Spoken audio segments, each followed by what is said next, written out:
What's So Great About God with Dinesh D'Souza and Christopher Hitchens.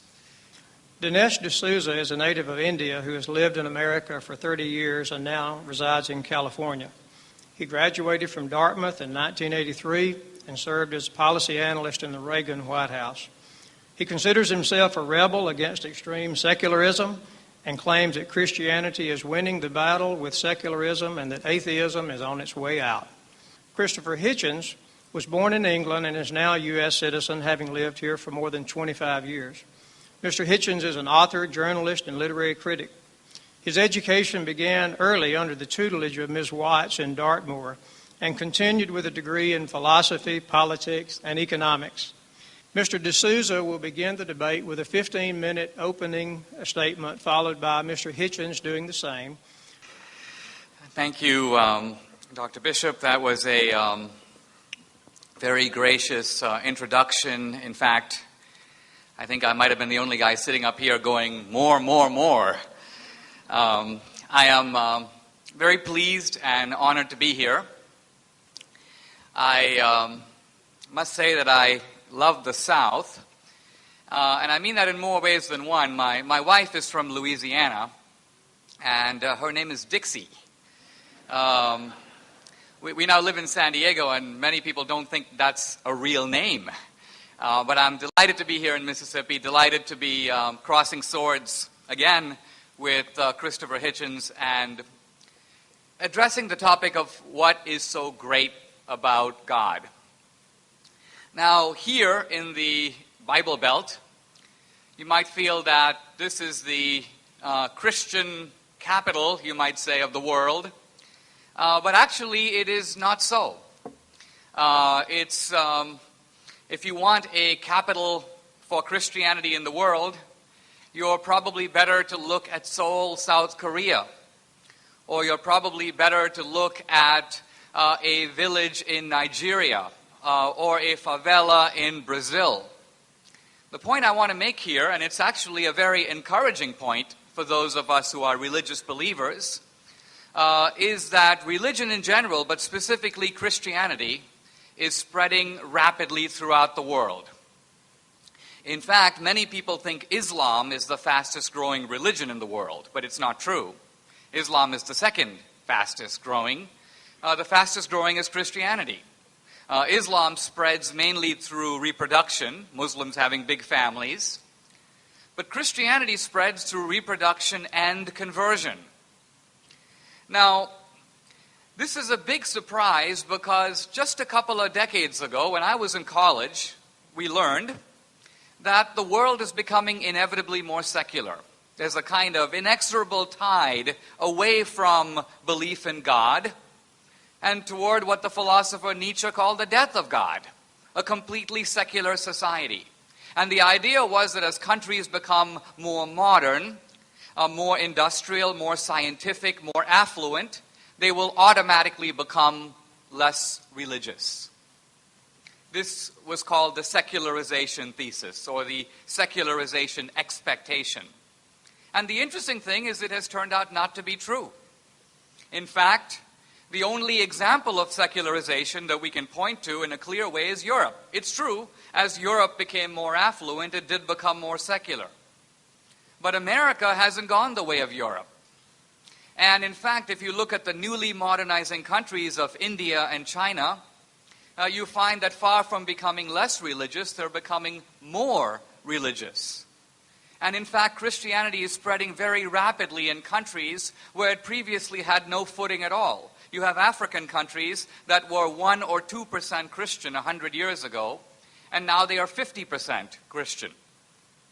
So why am I telling you all this? Because it seems to me that one reason we are seeing this new atheism, a kind of attack against God, an attack against Christianity, is not because Christianity is losing, but because it is winning.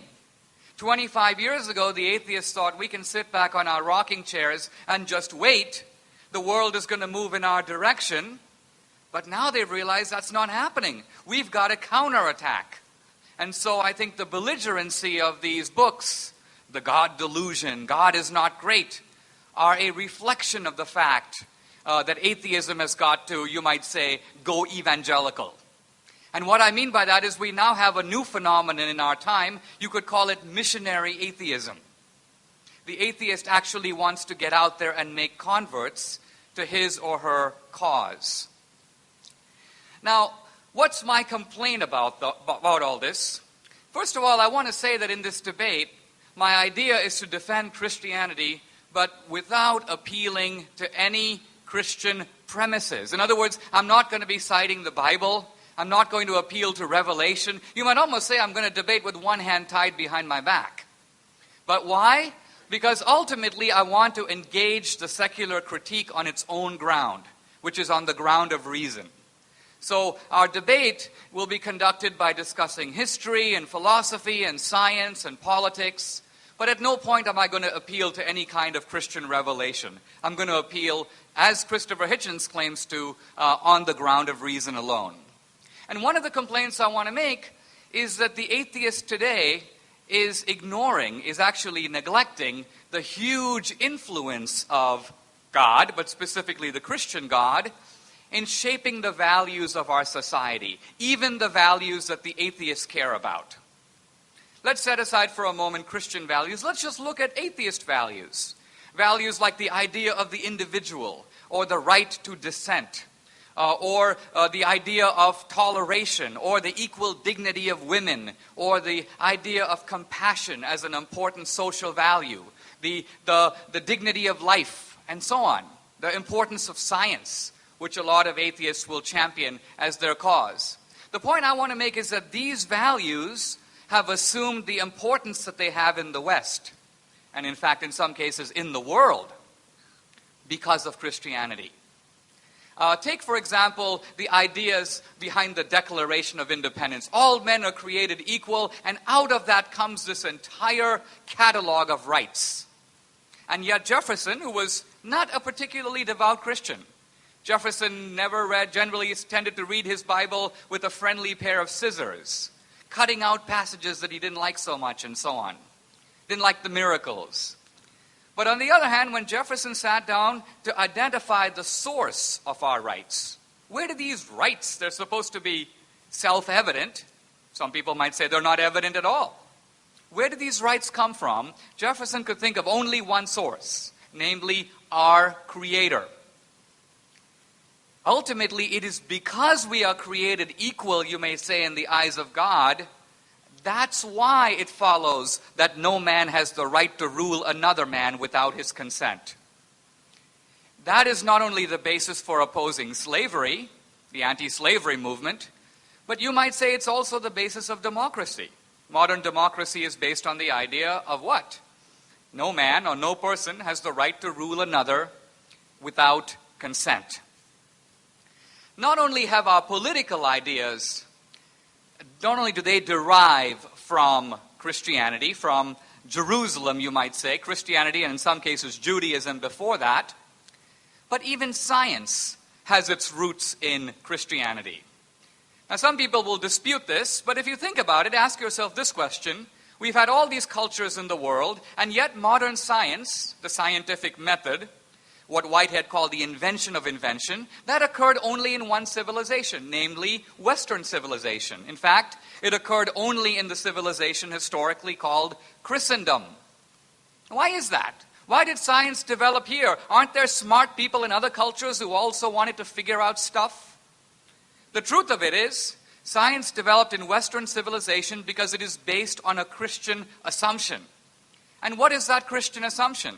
It's the assumption that nature, or the universe, is intelligible. In other words, that nature follows predictable laws. Now you might say, well, that's kind of obvious, that's what science is based on. But if you think about it, it's not obvious at all. Why should nature be lawful? In Christianity, the idea is that we have an omniscient or all-knowing God. So yes, He made a rational universe. We have God who is a lawgiver. He gave us the Ten Commandments, the moral law. So it's not surprising He gave us the laws of nature. But my point is, in some senses, the intelligibility of the universe is a kind of mystery. Let me give you an example of what I'm getting at here.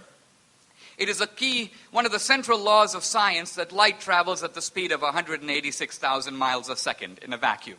That's one of the central laws of science. And yet, in some level, if you think about it, you say, well, how do we know that?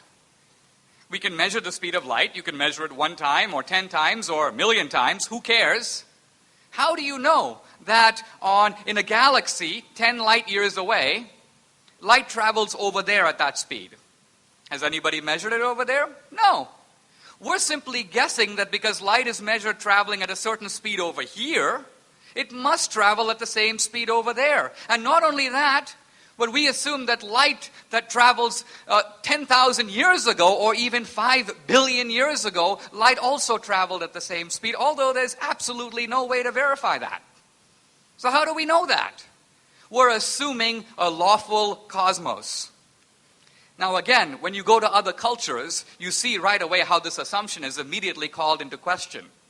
The great Muslim thinker Al-Ghazali says, human beings can follow laws. If you're driving on a street, you see a stop sign, you stop. But that's because we are intentional and purposeful agents. He says, how can inanimate objects follow laws? How can an electron know what to do? And Al-Ghazali says the whole universe exists in the mind of Allah.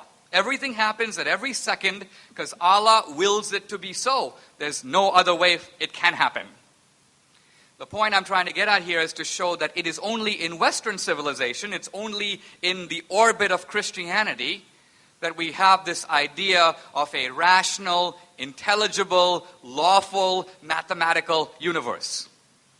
And while people often talk about science as opposed to Christianity, if you were to make a list of all the great scientists of the last 300 years, a list that would surely include people like Galileo and Copernicus and Kepler and Leibniz and Pascal and Boyle and Newton, you'll discover that the vast, vast majority of these scientists not only believed in God, but most of them were specifically Christian. So Christianity, in a sense, is the author not only of many secular values, but also of the science that is today invoked against Christianity. I've spoken a little bit about the legacy of Christianity. I have a lot of material to cover and my time is so limited, so I need to adopt the motto that King Henry VIII used with one of his wives. He said, I can't keep you too long. So I need to fast forward a little bit. And now I want to talk, if I may, briefly about morality. And I want to try to show that one of the things that's great about God is God ultimately is the moral lawgiver of the universe. The first thing I want to show is that morality is universal. This is very obvious. We all have, if you can. By the way, some people think we get our morality from the Bible, but that's not strictly true. I tried to remind myself when I first read the 10 Commandments, did I read the 10 Commandments and say, oh, let me see, stealing is wrong. Wow, unbelievable. I had absolutely no idea. Killing is wrong. That's another big surprise. No, the truth of it is when I read the 10 Commandments, I already knew them. I already knew. The 10 Commandments is not an inventor of morality, it's a codification of it. Really, morality is the voice within, what Adam Smith calls the impartial spectator inside of us. And all of us have morality. I was speaking on the campus the other day. I said, look, if we were to bring a little dog into this room and Christopher Hitchens were to get up and start stomping on it, there would be a tremendous wave of revulsion throughout the room. And someone in the audience shouted, well, what if it's a cat? I said, well, then we'd all be equally entertained. But nevertheless, the point is when we acknowledge within us the existence of a moral law, remember that law cannot come from nature. And here's why. Nature is simply a description of what is the case. Nature is a description of reality as it is. Morality is a description of reality as it ought to be. And that's two very different planes of existence. The way things are and the way things ought to be. Nature supplies the former, but it does not supply the latter. So what is the source of morality? Where do we get this little voice of conscience inside ourselves that seems to speak with unimpeachable authority? I mean, we can dispute our conscience. One of my friends says, I'm always wrestling with my conscience and I usually win. But what he's trying to say is my conscience is an acknowledged authority. I might not go along with it, but I don't dispute the unimpeachable power of what it has to say. And my point is, what is its source? I think it makes more sense to think of conscience as transcendent, which is having, you might say, a non-natural or, I would say, supernatural source, than to try to account for it in natural terms, which is simply to confuse the way things are with the way things ought to be. I now want to turn to an argument for the existence of God and for belief in God that I think we would do well to consider, particularly if we are not strong atheists, but you might say sitting on the fence. Or we're Christians, but we're not really sure why we believe what we do, whether it makes sense. I want to conclude with an argument that was raised by the philosopher Pascal. And Pascal makes the point, how am I doing on time? Fine. Pascal makes the point that in life, we have to make decisions even though we don't always have full information. Years ago, when I got engaged to my wife, I said to myself, I don't think I should give her the ring. Why? Because I'm really not sure what life with this girl is going to be like for the next 40 years. I don't know. I'm an agnostic. So what I should do is wait. I should wait for the data to come in. But then I realized even if we date for another year or 5 years, I still won't know. I believe your time is up, Mr. D'Souza. I'll pick this up in my rebuttal. Thank you very much.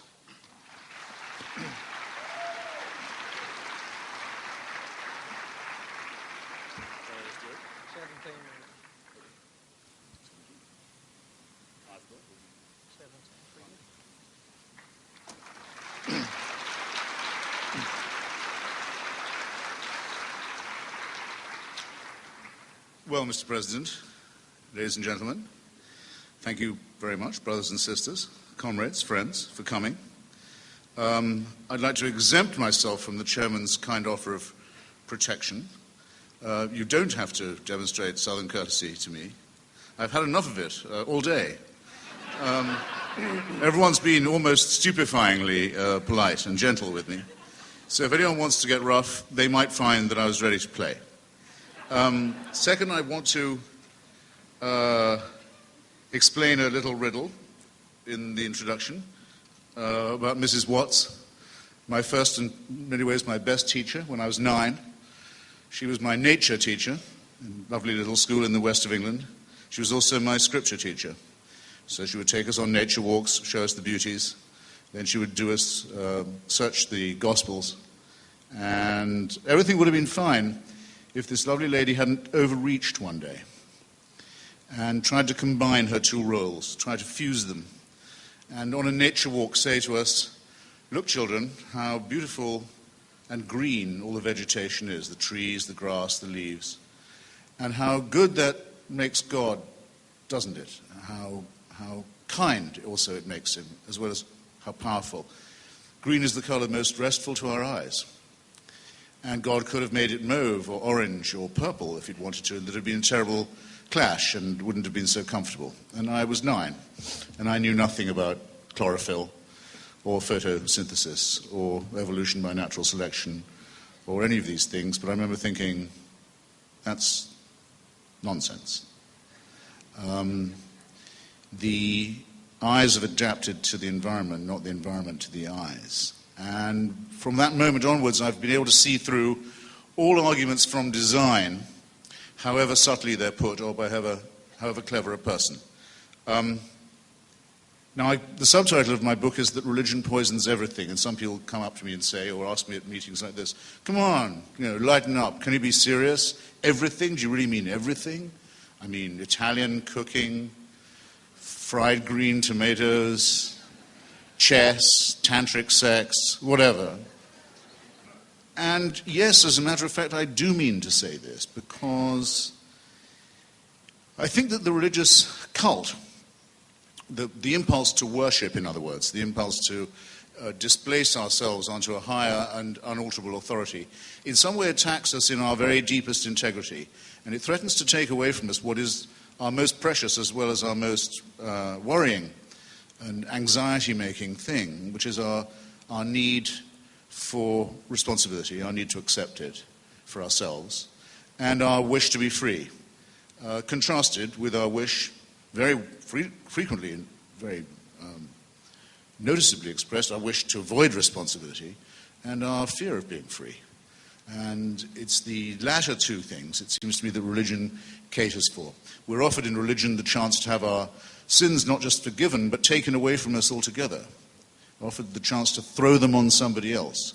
We're offered what I consider to be the horrible and rather immoral doctrine of vicarious redemption, whereby it's as if you never sinned in the first place. It's not like having your debts paid.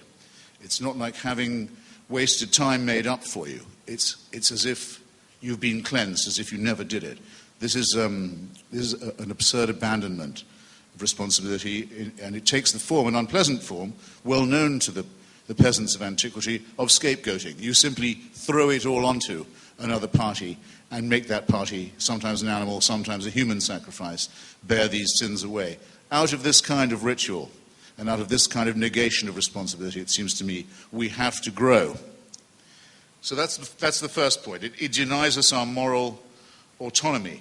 It is said that we need God for morality, or perhaps I shouldn't caricature my opponent's position. It is said that without some appeal to the divine, to religion, we would not ourselves be able to tell a right action. We wouldn't know how to ground ourselves ethically. We wouldn't know right from wrong. We wouldn't know precisely how to make the distinctions. I believe the contrary is the case.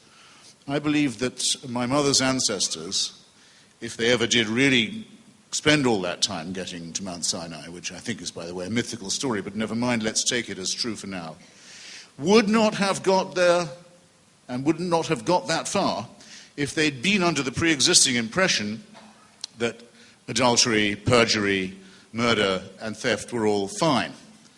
It's rather from religion, from us, from human solidarity, from the knowledge that all societies have, that they cannot possibly evolve if they countenance murder or perjury or theft. That religion takes its morality.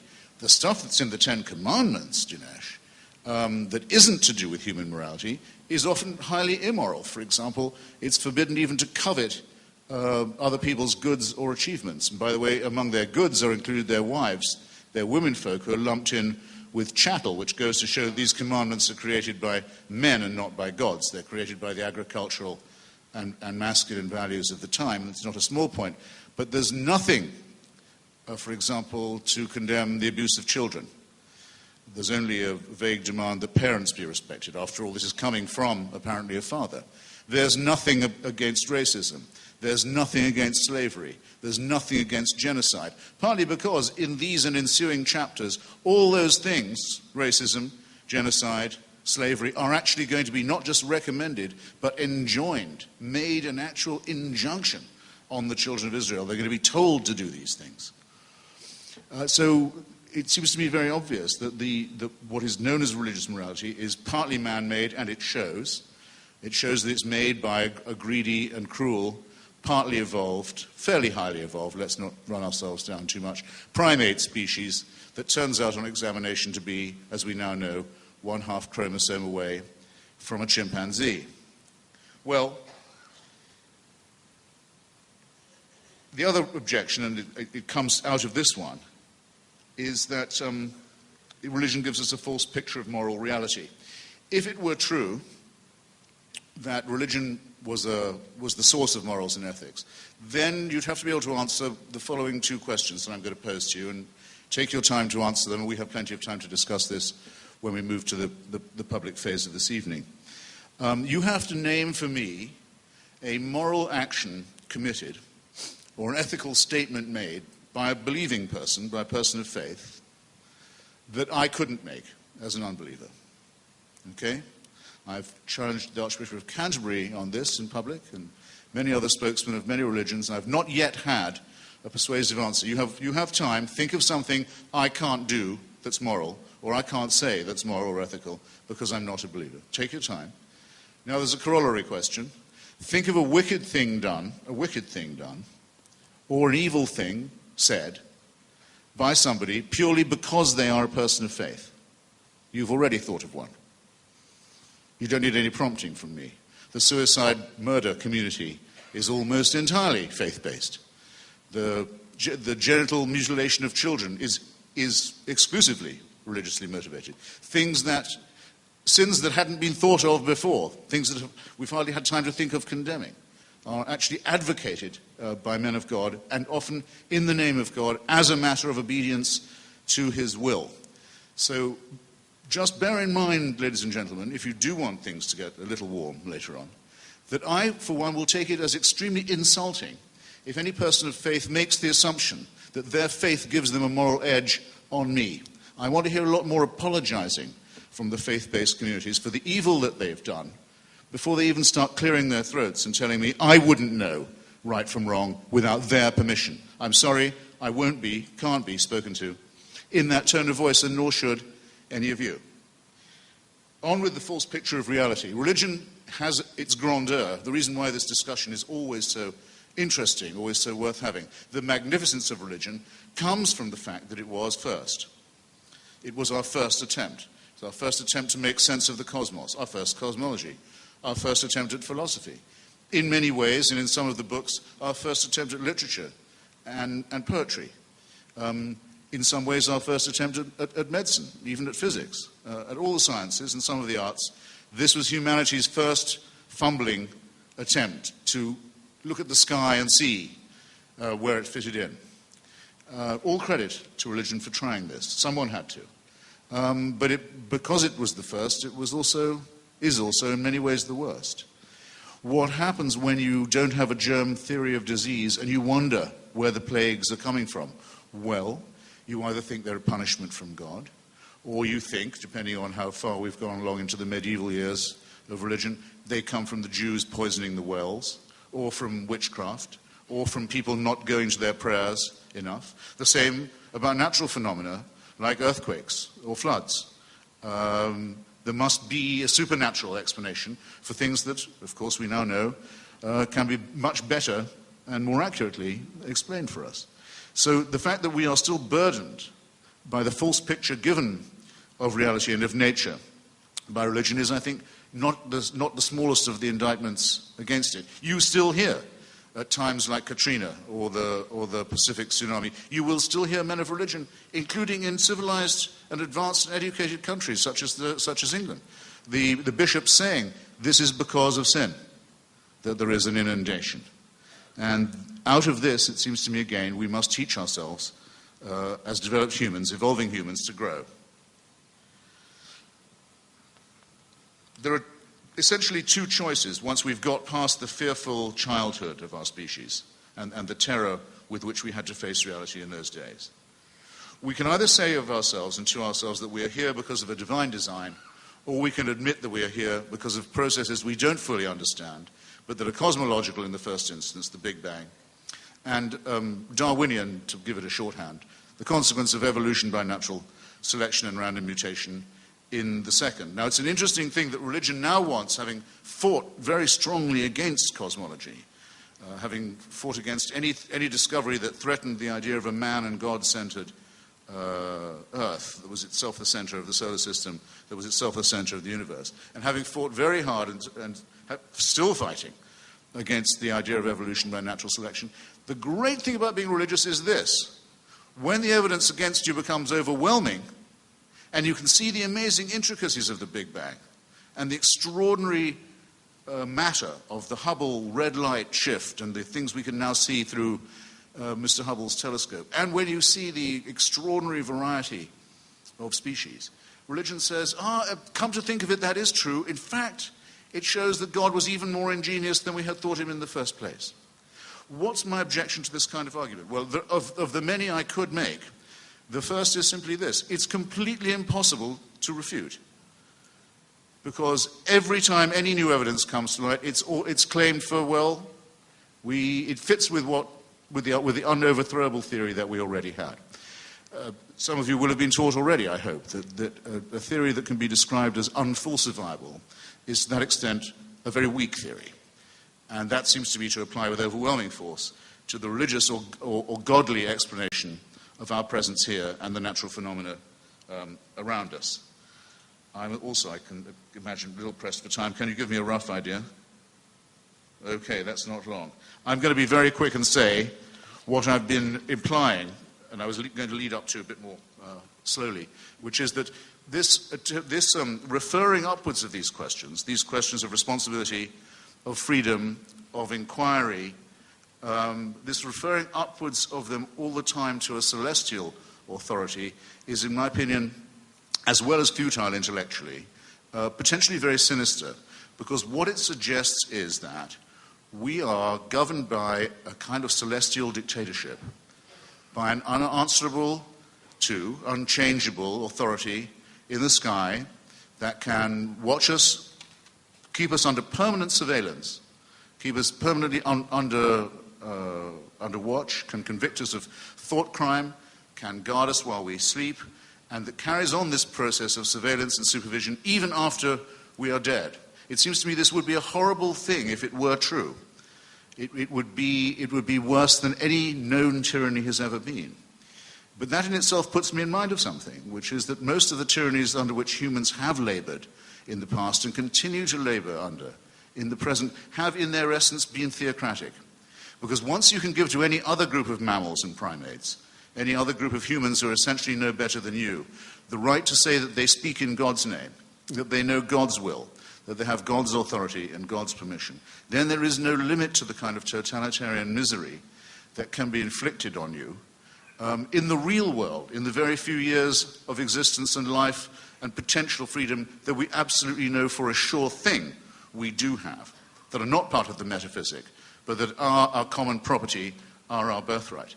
And this has been true since the early theocratic tyrannies of the Aztecs, the Babylonians, through to the idea of the tyrannies of feudalism and monarchism against which the American Revolution was mounted, to many of the terrible 20th century tyrannies, fascism, Hitlerism, the South African system of apartheid, which was a branch entirely of the Dutch Reformed Church and its belief that there was a divine mission on their side, the Islamic Republic of Iran, which is shortly to get its own apocalyptic and Armageddon weapon, and other threats which make me think, and I'll rest my case here and wait for rebuttal, make me think that the battle against the religious illusion is part of a very important battle, not just for human emancipation, but actually potentially, if not really imminently, also for human survival, and therefore a battle that we dare not lose. Thank you.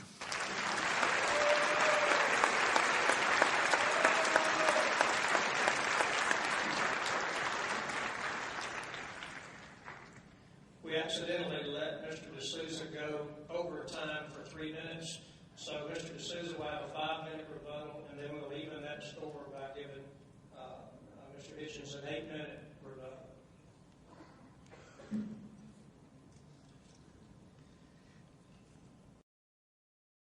I must say that in Christopher Hitchens, as you heard, we have a formidable advocate for atheism. I think one made even more formidable by his impressive Richard Burton accent. I do want to begin by challenging a couple of the specific claims that he made, because I think that in these debates we're all entitled to our own opinions, but we're not entitled to our own facts. He began by saying that he challenged Christians, or anyone, to state a premise from within religion that is exclusive to Christianity, that would not be or could not be advocated, I suppose, consistently or in reason by an atheist. And I have an answer for that. It's simply Christ's principle or injunction to love your enemy. Now, obviously, any atheist can say that, but it makes absolutely no evolutionary sense. The whole point of evolution is to wipe out your enemy, who is a threat to your survival and the perpetuation of your genes. Yes, you might make temporary bargains with people for your own gain, but the idea of universal brotherhood, of taking care of the stranger, of pure altruism, of loving even those who intend you harm, this is a doctrine that I have never heard an atheist advocate, and I don't think anyone in good conscience could. Christopher Hitchens also said that suicide bombing is a religious patent, and that is actually not true. The most notable of the suicide bombers of the last century were the Japanese kamikazes, who were doing it not for religious reasons at all, but because of political dedication to the emperor, and you may say a kind of Japanese chauvinism and nationalism to win the war. It had nothing to do with religion. The Tamil Tigers, who are the inventors of the modern form of suicide bombing, happen to be Hindu, but their suicide bombing has nothing to do with that. It's ultimately driven by nationalism and tactical moves in a way to gain territory and power. So an attempt to simply take these actions and ascribe religious motives, even when none are present, I think is a little bit dubious. Even if you look at religious conflicts around the world, the Hindus and the Muslims aren't really fighting about religion, they're fighting about Kashmir. The Israelis and Palestinians aren't really fighting about God, they're fighting about land. So there's an effort here to blame religion for things that often have little or nothing to do with it. Then Christopher Hitchens gave a very memorable example of his teacher talking about why we like green stuff like pastures and blue stuff like oceans. And his own ingenious observation is that we have adapted to nature and not nature to us. In those two rather pathetic examples, I think his logic holds. But if you go further, you see that his teacher's argument is completely valid. Let's say his teacher would have framed it somewhat differently. Not that we happen to like green pastures, but aren't we fortunate to live on a planet where the sun is 8 light minutes away? If the sun happened to be further away, it would be too cold to sustain life. If the sun happened to be a little bit closer, we would scorch to death. Oh, isn't it lucky that in our constellation we have a large planet strategically placed like Jupiter, which vacuums up wandering asteroids and meteors and prevents large lethal objects from hitting the Earth? There's a whole scientific literature on this. Now, this has nothing to do with Darwinian selection. It is simply ludicrous to say that the evolution, that because the dog and the wolf has a common ancestor, it has nothing to do with that. We're talking about the conditions that made evolution itself possible, the conditions that make it possible for life itself to exist on this Earth. And then if you say, well, we just happen to live on a lucky planet, no big deal. There are billions of planets and stars out there. The truth of it is the universe requires certain numerical constants for life to exist. The physicist Stephen Hawking, in his book A Brief History of Time, gives one very revealing example. He says that if the rate of expansion of the universe from the time of the Big Bang differed, not by 10% or 1%, but 1 part in 100,000 millionth million, we would have no universe, we would have no life. This is an argument for design at a completely different level than Christopher Hitchens' well-meaning English teacher. It's an argument that says that not just our planet, but the entire universe has to be as big as it is and as old as it is in order for us to be here having this conversation. This, I think, is an argument that needs to be answered, and I'll wait to see whether it is. I want to make a final point in my time about my own time. My time is up. Thank you very much.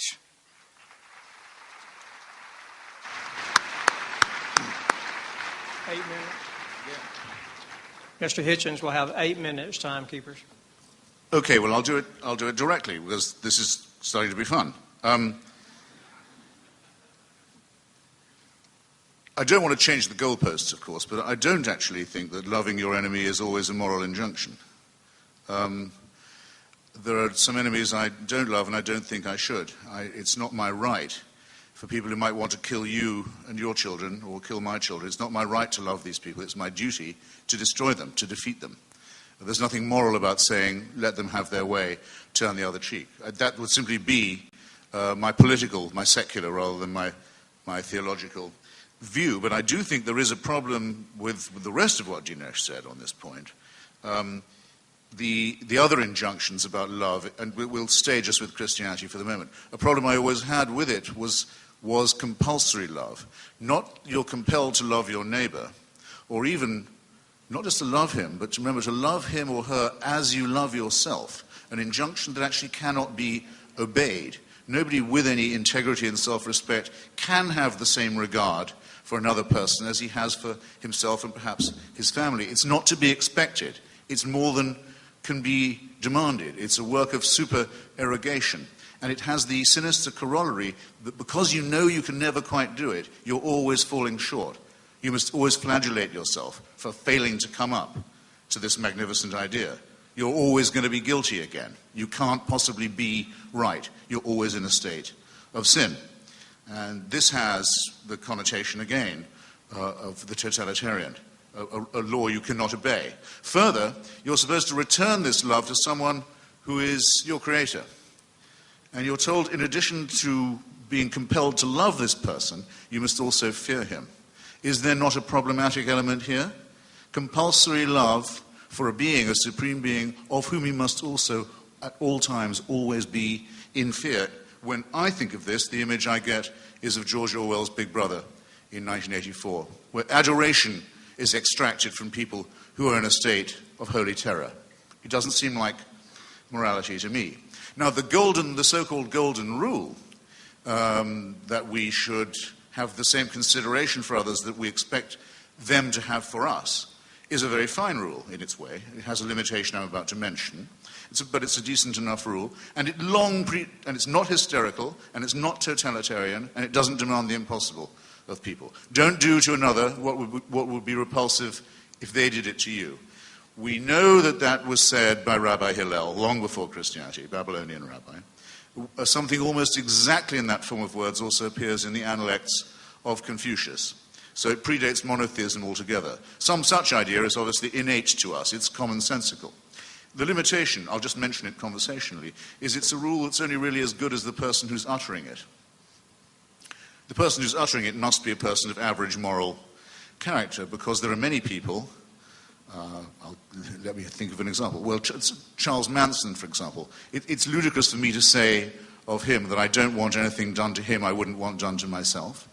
Obviously, I want different things to happen to Charles Manson. I don't judge it by what I think I'm entitled to. So the rule is in danger of becoming tautologous and of breaking down.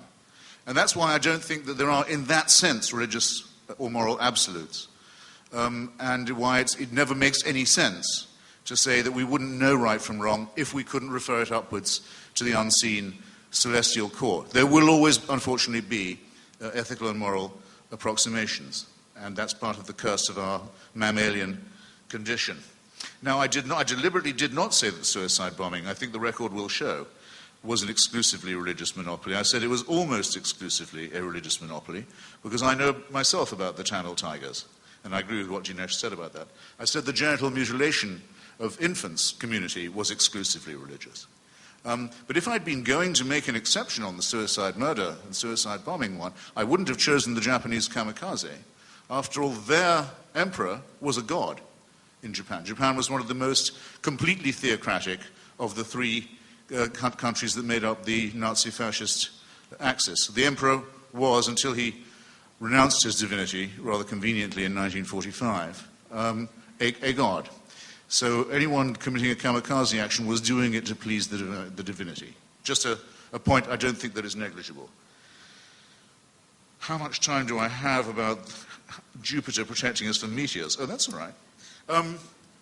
Well, we wouldn't be here if meteors didn't come smashing into the Earth at fairly regular intervals. It's almost certainly only because of a titanic meteor strike, probably on the Yucatan Peninsula, that the dinosaurs got out of the way and the hitherto small, squeaking, frightened mammals that had been under their hoofs were able to evolve a bit and get on with becoming human. But if you're going to say that that physics and evolution are evidence of some divine design, here are some of the difficulties that you're going to have to face. First, whether or not there used to be nothing and there's now something, and that something is the miracle, however we resolve that, we do know one thing for absolutely sure. Our something is very soon going to be replaced by nothing. The Hubble red light shift, some of you will know about it, used to postulate that the Big Bang means that we're exploding away faster than we had thought from the original source. That matter is flying apart, the observable universe is flying apart much more quickly than we had thought.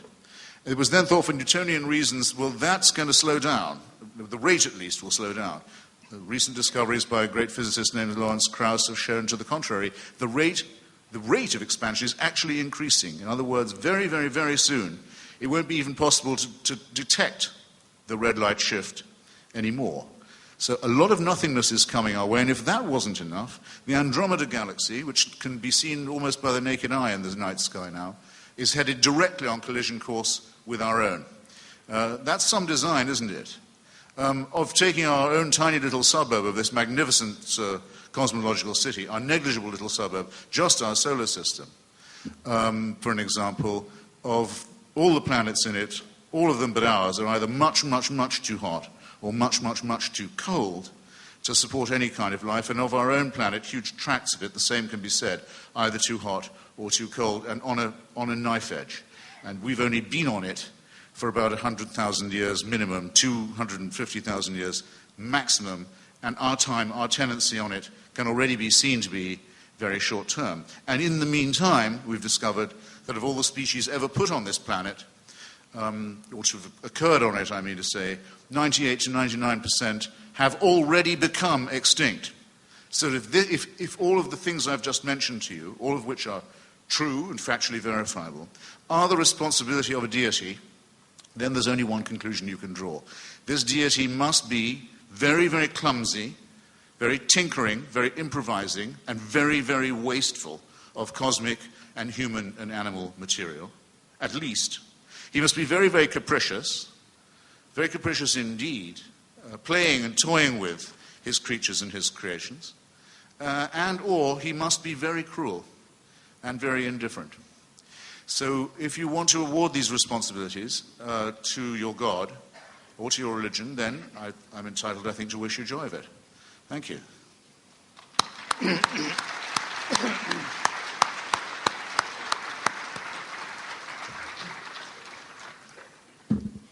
Okay, we begin now the 15-minute head-to-head session, and Mr. Hitchens will begin by questioning Mr. D'Souza.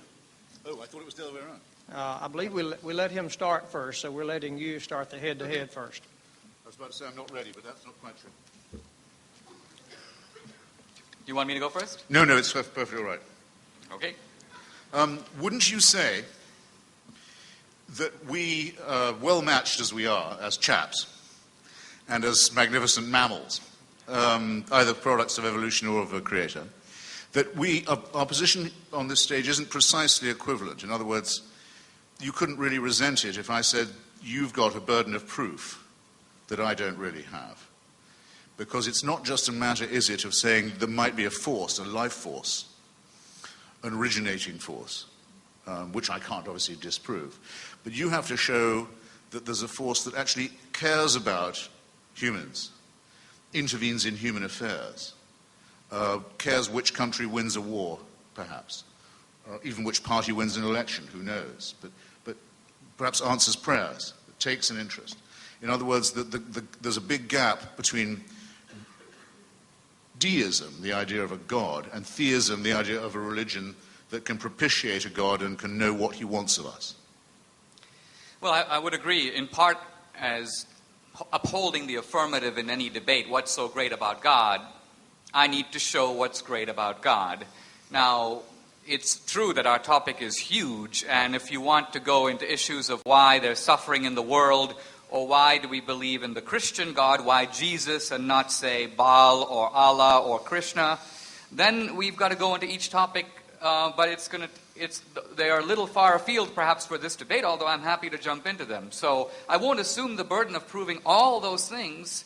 I'll assume the burden of proving the resolution of what's great about God, and then if you want to pick particular aspects of it, I think we'll have to engage on those specifically. Well, I mean to say, perhaps I'll try and rephrase it a little, that I see no reason to believe in the existence of any supernatural dimension, either cosmologically or on Earth or in human life. I can live without it, and in fact I think everyone does live without it, whether they believe in it or not. You clearly don't think that, but you also think that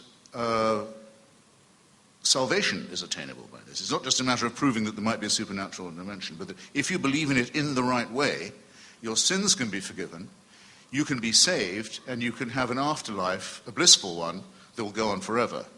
Now, don't you think that's quite a high burden of proof? Yes, but I think that a lot of those things flow out of the premise of God. For example, there are a lot of things unbelievable in themselves that are completely believable if you posit God. For example, miracles are, if someone were to tell me, I know a way to make my hand grow twice as long, I would say that's preposterous. On the other hand, if he told me that there is an all-powerful, omnipotent, supernatural being ruling the universe, and if I pray to him, he has the power to make my hand grow long, that becomes less unbelievable, doesn't it? Not to me, no. No, because, well, but once you concede the premise, if you thought there was a supernatural being, you don't think he could do it. No, but both claims are equally absurd. No, but right. So then you're essentially giving me a false burden, because you're saying, Dinesh, not only do you have to prove the existence of God, you've got to prove these 10 other things, even though if I prove the first thing, all the other 9 would logically follow. You may not accept the first one, but you can't pretend like I need independent proofs of the other 9. Well, no, I'm just simply saying I don't think theism does follow from deism.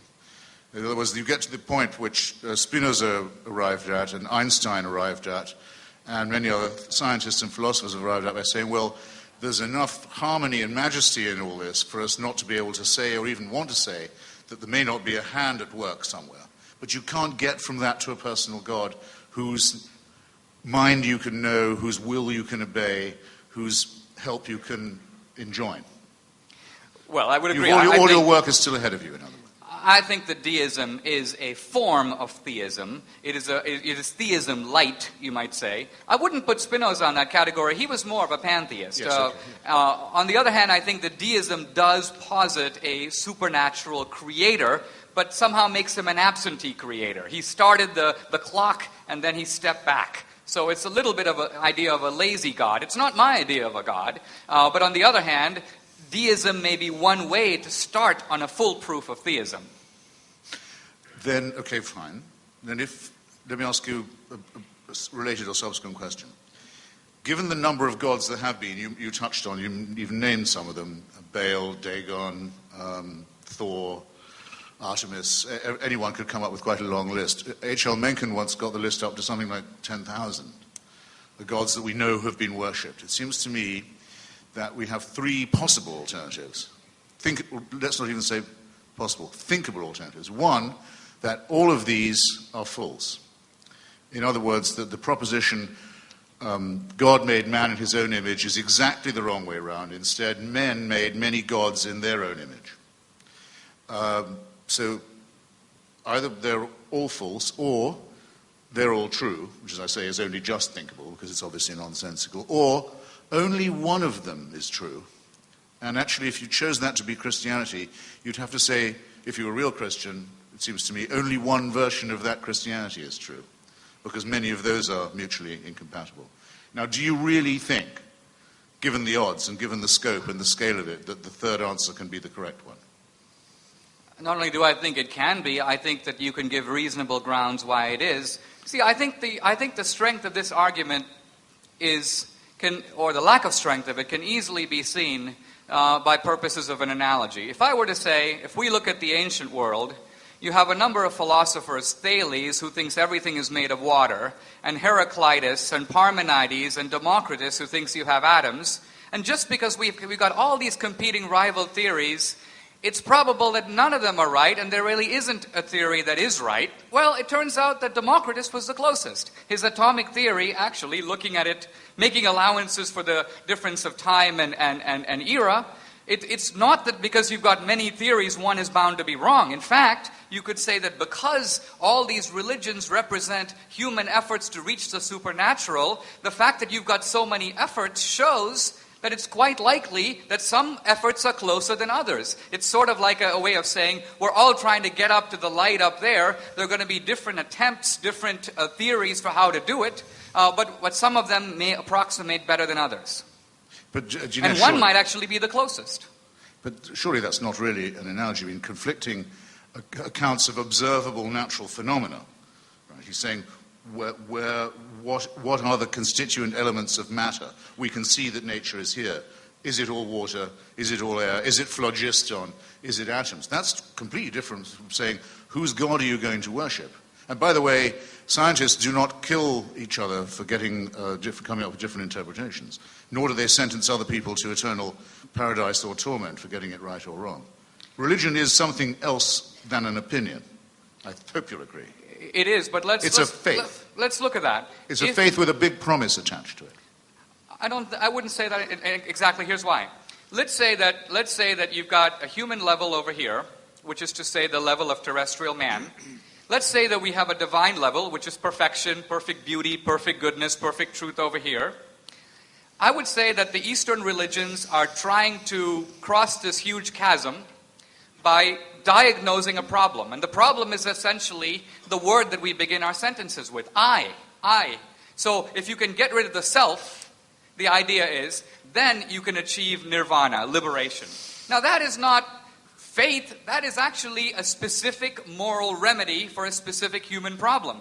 Judaism and Islam have a different remedy. Here's the human level, here's the divine level. Here are a set of codes and commandments and diets and regulations. Pray 5 times a day, look in the direction of Mecca, observe Ramadan, and this ladder will take you human step by step to God.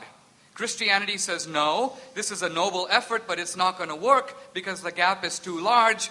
If it's going to be closed, God has to close it. This guy up here has got to come down to the human level. That's the only way to bridge the chasm. Now, again, I haven't appealed to Scripture. I haven't appealed to faith. If you agree that I've given a reasonable approximation of the human problem, you can just assess this is the Eastern solution, this is the Islamic and Jewish solution, this is the Christian solution. Which one seems to make the most sense? Well, you did begin by a self-denying ordinance and say you weren't going to postulate revelation. But if I you're didn't going appeal to revelation. No, but your model just now would necessitate that, wouldn't it? Say, no, you're not building up to God. God is coming down to you. That must mean a revelation in the sense of an intervention. No, but Christopher, my point is I'm not appealing to revelation as a source of authority. What I was trying to say here is there are 3 competing explanations, and one of them is going to make human, intellectual, and experiential sense. So I wasn't appealing to revelation in that sense. But you would agree, wouldn't you? I think you'd have to agree that anyone's entitled to say that all 3 of those would be false. Well, of course you could, but you could reject the premise that there is a way to cross the chasm, and that would be the atheist position. So that would be a way of saying, no, we've got a livid level down here. There's just no way. This is simply a hocus-pocus level. This pure perfection and beauty is a myth. This is the way we are, where Darwinian primates get used to it. That would be a 4th position. So tell me. I can almost see why people hold it when I hear you talk. Listen, because we are doing God, not just Christianity, and I guess I've probably only got about 1 or 2 questions left, and it's a matter of the majesty and grandeur of religion and God in general that we're talking about. Let me ask you this. If I was being born today in Saudi Arabia, would you rather that I became an atheist baby or a Wahhabi Muslim baby?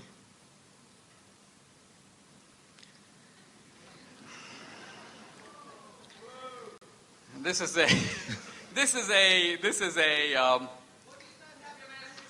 a trick question because, look, if you told me that you are going to be a baby destined to be a sort of miniature Bin Laden, then I would rather take Christopher Hitchens over Bin Laden. Oh, thanks a lot. It wouldn't be a close call. God, that was like pulling teeth. No, I was just hesitating because I don't want to write off the entire Muslim world as potential suicide terrorists, even in the infant stage. Hey, here's a Muslim baby, but it's worth less because it's going to, I think that's too harsh. I mean, there's a species of Islam I think we rightly fear, and I think we're on the same side of the aisle on that one. But I just didn't want to paint too broad a brush with the Muslim world. Is it my time? Yeah. What I mean is, when your turn's over, then I'll ask you questions. Yes, sure. It is, okay. Yes, I believe it is yours, yeah. Let me begin by clarifying a couple of things. You earlier referred to Charles Manson, and you said, I don't want us to treat Manson the way I want to be treated. But I think that the moral principle involved here is the following. It's not, should we treat Manson like Hitchens, but rather, we should treat Manson the way we would want ourselves to be treated if we did what he did. In other words, the moral principle here is, when it says treat others as you would wish to be treated, it's not Manson's a murderer and I'm not, obviously treat us differently, we know that. The moral principle is, obviously, put ourselves behind a veil of ignorance, in John Rawls' terms, and say, we don't know who did it. Let's say I was the guy who did it. What punishment would it be just to impose on me? Life in prison, the death penalty? Well, okay, it's not me, it's Manson. Give him that. So that's a way, ultimately, of applying, you might say, a neutral rule. So do you agree that the Manson analogy was flawed in that sense? Then it would be, Dinesh, it'll be a different rule. The rule is, do not do to another what you would not want done to yourself. I'm saying, in that, I quite agree, by the way, with your Rawlsian take, but that's evolved without any reference to any injunction about a golden rule. You spoke about compulsory love. Yes. But isn't the lesson of the book of Genesis, and isn't the core principle of Christianity that God offers his love to us? Christ died for our sins, but there's nothing compulsory about it. It's completely a free choice. You have a free choice. No one's forcing you. You've chosen to reject it, but nobody made you. Well, you can, of course, you're free to reject it. I'm here to illustrate that point to the best of my ability. But in a very large number of times and places, the price of rejecting it, or even of seeming to reject it, has been very high. And not just in the sense of eternal punishment after death, but extreme punishment and persecution during the only life one actually has. So I'm thankful, very grateful to you, naturally, for giving me my manumission. But I don't actually think I need your permission to be free on this point, or the permission from the divine either. That's being unfree. It's like saying, of course if people ask me, have we got free will, I say yes. Of course we have. We have no choice. At least I know I'm being ironic, and that the irony is somewhat at my expense. But if you say, of course we have free will because the boss says we do, you've advanced the argument not at all. It's analogous to that. Okay, that's the end of our head-to-head session. Thank you both, gentlemen. What? I thought he had 15. 15 minutes. Oh, but you know what? I think we misfired a little bit in that we were initially intending to go back and forth, but we carved the time, and he took the bulk of it. Let me have a couple more questions, and then we're happy to move it. I think he should, don't you? Yeah. Are you happy with that, Mr. Hitchens? Yes, I think I unintentionally overrun my time this time. Sorry.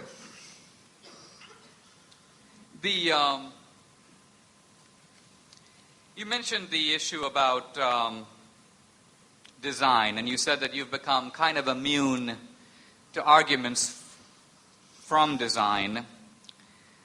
So how do you think we got the universe? Well, the term Big Bang was originally used, like the term Tory and suffragette, as a term of abuse, as a term of mockery, by Professor Fred Hoyle, who is at different times, he's a great physicist in Cambridge, who at different times has been a believer and an unbeliever. But he thought the idea that things had begun in this way was so ludicrous that he said, oh, I suppose you think it all began with some Big Bang. I think it was on a BBC discussion program. Right, now, but when Hoyle acknowledged the bang, he said, I'm quoting him now, it looks like some super intellect has monkeyed with the laws of physics. Yes. I'm quoting Hoyle. Right. And you're probably familiar with the quote. Yes, well, I said he's been both a believer and an unbeliever. I'm not a physicist at all. I'm a member of no school, as far as this goes, but I know of no physicist who seems to need any supernatural help in explaining, or let's say better understanding, because we're only grazing on the very, very lower slopes and the outer limits of knowledge at the moment, that it's at all time to be able to postulate that there's a supernatural intervention involved, any more than one is required for the origin of species. Though I can't disprove that there was a divine hand involved in that too. It's just that everything operates just as well, every analysis, every explanation, without such an assumption. Let me ask you finally about morality. You gave the example of human beings being 95% or 99% chimpanzee in terms of the similarity of genes. And yet, in the chimpanzee world, things work a little differently than the human world. You turn on the Nature Channel, you'll see that one gorilla, one ape will go into the lair of another, stupefy the rival with blows, grab the female chimp, drag her screaming and bloody to his own lair, rape her, and this is called the Nature Channel. Now, on the other hand, if you came to my house, stupefied me with blows, and did this to my wife, we'd all take a little different view of the matter. If we are merely evolved primates, where did the moral or ontological leap come from that makes two creatures almost identical genetically be assessed so differently in any moral compass that either you or I would use? Well, I wasn't saying that we were equivalent, though, with our half chromosome away, actually, is what it is with the chimpanzee. I wasn't saying that postulated an equivalence, though, again, the example you've given isn't quite the one that I would have chosen. Somewhere in the world right now, that's happening to a human woman. So actually, quite a large number of human women, I can bet you. That's right, but and for the minimum 100,000, maximum 250,000 years we've been on the planet, it's happened a great deal. And whereas the chimpanzee doesn't have a torture chamber, doesn't practice genocide, doesn't make war, doesn't have the refinements of cruelty that the senior partner does. Our difference is that we are the only primates who know how to laugh. We're the only ones who definitely know we're going to die. At least I think the evidence is pretty solid that we're the only ones who know that. And we're the only ones who make gods, and we're the only ones who think we can cheat death or that an exception will be made in our own case. But it seems to me that gives us more in common with primates rather than less. But what's in common is the behavior. The point I wanted to highlight is what's different is that in every human community, this kind of behavior would be seen as abominable. In other words, it's the moral evaluation that makes the difference. Obviously, you can find, that's why we use the term bestial conduct. You will find bestial conduct among human beings, but the difference is we assess it differently. You never get the idea that in the chimpanzee world, there's a small United Nations issuing declarations of chimpanzee rights. In fact, one of the interesting things about the debate about animal rights is that animals never seem to respect them. So the point I want to make is there is this huge ocean between the is and the ought, and it appears to be crossed only by our species. Now, doesn't that demand some kind of recognition instead of simply saying we're also capable of more evil, we're more capable of more good, and we're more capable of more evil, and we're more capable of the moral standards to know the difference? That's what makes us human. That's fine, except that I don't think I can fully share the premise. I mean, as a matter of fact, in the great state of Mississippi, not very long ago, the rape and torture and bloodying and cudgeling of a woman would have had the sanction of law, and indeed of religion too. But so it's just not true to say that this difference is any criticism of my pointing out that these are our close cousins. I'll close on this point, but it seems that your exception proves my point. The only way that human beings can do that is by excommunicating the person you do it to from the human species. So in some senses, you've got to make the other person less than human or non-human to justify doing it to them. And far from being an undermining of morality, that's a confirmation of it. Fair enough. Okay.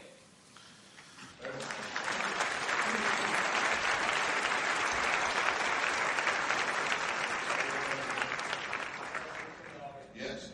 Now we come to the part of the debate where you get to ask questions. If you have questions for either of our participants, please make your way to one of the microphones at the end of the aisles. Please ask brief questions. Direct them either to Mr. Hitchens or Mr. D'Souza. When the person that you're requesting to answer your question does so, the other debater will have an opportunity to respond. And we'll begin on my left, sir. This is a question for Dinesh. You mentioned the universal constants of physics about the improbability for our universe sustaining life. However, I want to know your response to this. Einstein said God does not play dice, which is you're postulating an improbable universe with no denominator. In other words, it might not have been any other way. There may be no other possibilities for universes. So what's your response to that? I'll restate the question. The question is, hey, you've been talking about all these great coincidences, the so-called fine-tuning of the universe, but didn't the great authority Einstein say God does not play dice with the universe? And isn't Einstein's dictum a refutation of this notion of particularity and fine-tuning? Einstein's comment about God not playing dice with the universe was made in the context of the discovery of quantum physics.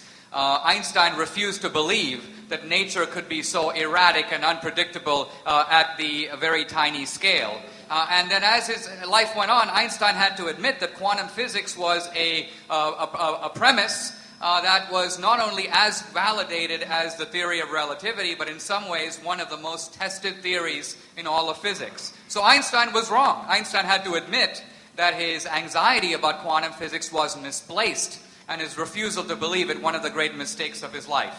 So Einstein wasn't even addressing the anthropic principle or the fine-tuning, but in the one context where he used the phrase, God does not play dice with the universe, it turns out God does.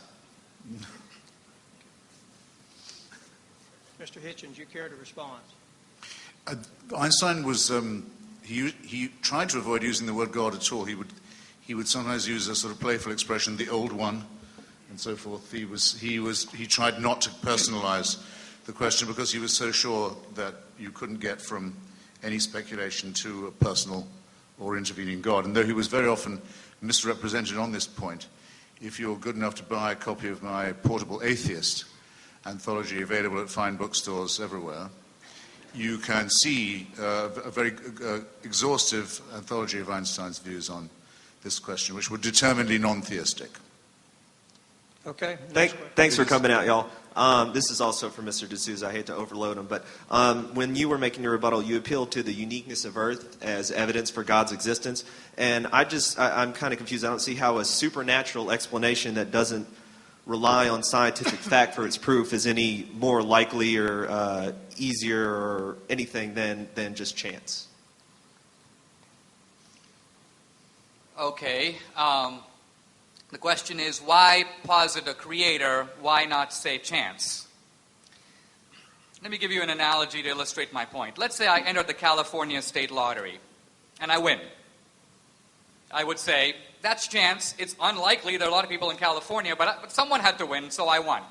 Now let's say that the next week I entered the Nevada State Lottery, the Utah Lottery, and the lottery in every 50 state, all the 50 states, and I win every single one. Then someone would say, well, that could be chance, but when you start multiplying the odds, human reason begins to rebel. So the point is, ultimately, chance is the preferred explanation when you are dealing with events that make sense by chance. I toss a coin, and I get heads. If I toss it 100 times, I should get close to 50 heads and 50 tails. Let's say I get 99 heads. You're going to suspect I rigged the coin. You will immediately write off chance and presume design. So that's my point. Human reason operates by giving chance the benefit of the doubt, but when a coincidence becomes too big, you begin to suspect a designer. So how come 99.9% of all species on Earth have been already rendered extinct? What design is that? Or would you prefer, since that's such depressing news, to attribute it to coincidence? I'm not, first of Random, all, I don't think... These species were unlucky. First of all, there are only a tiny percentage of species through time that have developed nervous systems and, at least by our understanding, experience, you might say, pain in the sense that we understand it. We're not sure a cockroach experiences pain. We're not sure that an amoeba does. So it's true that a lot of species have been wiped out through geological time, but to pretend like this is some kind of a divine genocide, I think is to misunderstand the laws of biology. No, I wouldn't say it was a divine genocide unless you thought it was a plan. nothing remains to be explained if you think these events happen randomly. My point is, you're saying you think that the idea that you've got a lot of different species, one developing out of the other, you think that that refutes the idea of design, whereas to me it confirms it. If you have a few simple laws that are, you might say, not only, Richard Dawkins in his book, The Blind Watchmaker, says, isn't it amazing we have a watch? And then he says, nature is the blind watchmaker. And he goes on in the book to describe what could be called a watch factory, called evolution, that magically produces copies of itself, watches, and other things, which survive according to nature's laws. And so he finds a watchmaker factory, and he goes, this doesn't require explanation, this is due to chance. Wait a minute. If you have to explain a watch, you also have to explain the watchmaker factory. It's a rather ingenious device. Now, if you can say, Dawkins himself says that the original cell has more complexity than the Encyclopedia Britannica.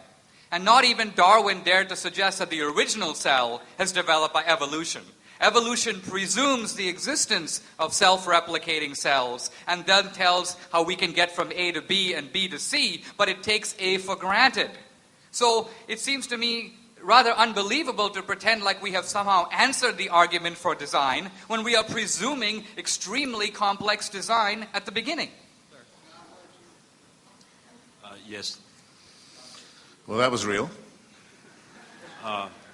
Thank you, gentlemen, for being here and giving us this enlightening discussion. My head, like many of us in the audience, is just awash with these interesting ideas. Nietzsche said famously that God was dead, and of course Freud, in a later sociological work called The Future of an Illusion, said that like all illusions, religious belief would eventually disappear. As you've pointed out, Western Europe is an example. The question is to Mr. Hitchens, you said that religion is a kind of vestigial holdover from our intellectual infancy. Do you think that we will all eventually outgrow it? And why is the relinquishing of religion seem to be so slow and uneven, particularly in the States? A small correction. It's true Nietzsche said God was dead, and it's said by some that Freud said that God was dad. But it is not true that Freud said in The Future of an Illusion that it would wither away. Quite to the contrary, he said it was an illusion with a future. Because, he said precisely, of its rootedness in wishful thinking. For as long as humans are afraid of death and believe it's possible to survive it, or might be possible, there will always be a place for religion. Dinesh and I have had a lot of discussions about this. I think there is truth to that, but I think it's rather reductionist. There's no reason at all to think that precisely because we are only partially evolved primates, that we will get over our fear of death or our need for worship and our willingness to believe in gods. All I can ask people to do is one by one for themselves, to emancipate themselves from this primitive belief, and for societies one by one, as many have, to put at least the theocratic phase behind them and build up a wall of separation between religion and politics. And that's what I'm here to do. If I can offer a brief thought, there is a very strong evolutionary argument against Freud. In fact, evolution is decimating a lot of what Freud had to say, but I want to deal specifically with the idea of wish fulfillment. The thing to realize is that for surviving organisms, it is extremely expensive to hold illusory beliefs. And evolution counts against them. For example, imagine the case of two rabbits. Let's call them the survivor rabbit and the eternal life rabbit. Okay, and both are being pursued, let's say, by a wolf. The survivor rabbit says, I've got only one life to live, run like hell. The eternal life rabbit goes, yeah, probably I should try to escape, but I've got another life waiting for me that's even better than this one. In other words, the eternal life rabbit has the illusion which rabbit is more likely to get eaten. The point being here that evolution says that religion is expensive. Even in ancient times when people had less, they built pyramids and cathedrals and put the best calf and the best food away for the gods. This is non-Darwinian behavior. Those kinds of people should be expected to be wiped out from the gene pool, but they aren't. In fact, religion has a better survival value than atheism. That's why there are a lot more Christians in the country than atheists. So the point here being that the argument against Freud isn't just that illusions automatically die, but rather that illusions make no Darwinian sense when they are this costly, and Freud needs to come up with a better explanation. It's ingenious, but it doesn't allow for the retarding effect upon human civilization of superstition, slavery, genocide, human sacrifice, religious warfare, resistance to scientific and medical advance, and so forth, all of which can be chalked up with a great deal more accuracy, I might add, to the religious worldview. Okay. And which now that we're about to reach the point where apocalyptic weaponry is within the grasp of messianic parties and states, they may find that it's extremely counter-survival in a very alarming and immediate sense. Next question. My question is for Mr. D'Souza, and I'd prefer if you didn't go into a deep philosophical explanation, but just answered the. I'll try to give you a shallow one. The simple example. I just would like you to answer without going too deep. But why doesn't God heal amputees? Why doesn't God do what? Heal amputees. Why do people survive cancer but not regrow limbs? Why doesn't God heal amputees? I think this is a question that you might say presumes unbelievable. Christopher protested against it earlier, but it's unbelievable human arrogance. The human arrogance is this, that God is a kind of cosmic bellhop whose job it is ultimately to remedy all our sufferings. Maybe God created a universe which has many goods. Maybe God created a multiplicity of creatures which are, in some senses, good in themselves. Maybe human beings are part of those goods, but also subject to the same natural laws that affect the universe. So that earthquakes, tsunamis, natural disasters, as human evil that's the product of free will. Maybe God's plan is ultimately providential. It concerns salvation, your soul, the next life. So even if God were to grow back your limb, you're still going to die. And what good is that going to do if you've got a long limb, but ultimately you die separated from God? So you may say that God has perhaps a little bit of better priorities than we do. Genius. Next question. In your earlier, in your first speech, that Christianity, the hypothesis of Christianity, is void because we change our story, so to say. Isn't that one of the main corollaries of the scientific method, that you change your theories with new data and adapt it so that it fits the evidence and not the other way around? I'm not sure I got the first part of your question.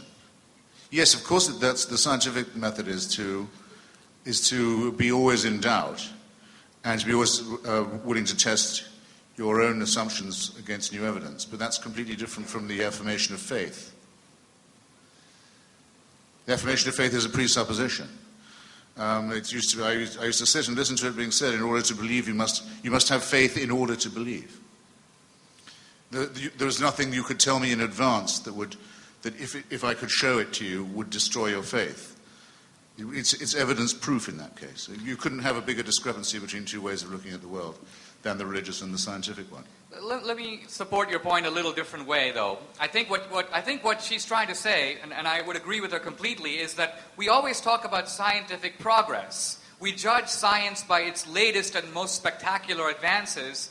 We judge religion by, you may say, its oldest and crudest interpretations. And so we don't concede religion the chance to progress like science. I mean, I could attack science by saying, let's look at those early scientists who, when people got sick, would cut them open and start bleeding them to death. Let's look at the ridiculous theories of people like Thales, who lived in the 5th or 6th century before Christ, and that would be an indictment against science. You'd say, no, let's judge science by its best guy. Let's put up Einstein. But when it comes to religion, you don't concede the same progress, and it's quite possible that a religious principle, let's say the story of the Good Samaritan, the principle of help your neighbor, which is interpreted rather narrowly. In ancient Israel, it means that the Samaritan helps somebody outside his own tribe, but then through the centuries and through Christianity, this principle is universalized. So tomorrow, if there's a famine in Rwanda, that becomes my neighbor. Very different than what the Jews would have said in the time of the Old Testament, but it's the taking of the religious principle and, in a sense, progressively developing it through time. Scientific progress, religious progress. No, but the people, I'm sorry, I know I'm trespassing on the audience's time, but the scientific method is precisely to say, let's look at Thales and let's look at alchemy and rubbish medicine, these other things, and gradually overcome them and transcend them and find further and better innovations. It's not to say they weren't trying to be scientific. They were. Your analogy just doesn't hold. Now, you'll remember his name. I've forgotten it for the second. But the physicist who first came up with the idea of the Big Bang was a Catholic, a practicing Catholic at the University of Louvain in Belgium. Bernard Lemaitre. That's it. And he took his findings to the Pope of the time, Pope Leo, I think, who said, I think, Your Holiness, you should know about this. And Pope Leo took it in as well as he could. He said, it's very impressive stuff. He said, if you like, I'll make it an article of faith. I'll say that all Catholics have to believe this. Now do you see the difference between the scientific and the religious method? I think that's the best illustration that I know.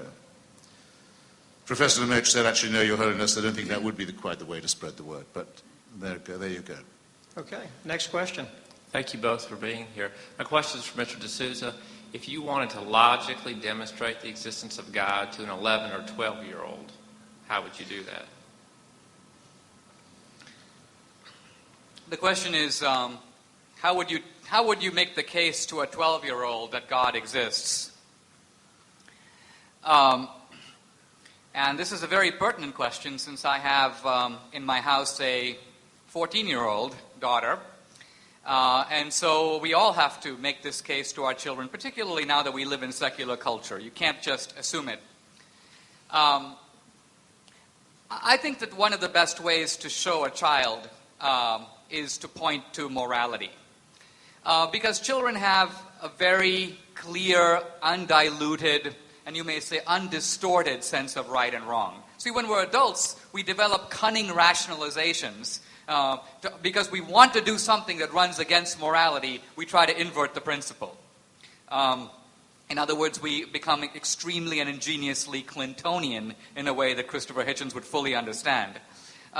We try a moral inversion in which the right becomes wrong, the wrong becomes... Children don't do that. There's, in the child, you may say, this sort of... The innocence of the child is, in a sense, the clear recognition of the difference. And so in that sense, children hear within themselves the voice. Children are actually natural theists. You don't have to give them a proof because in some senses they understand, they recognize this voice within them that's not them. See, their voice is to go for the cookie jar.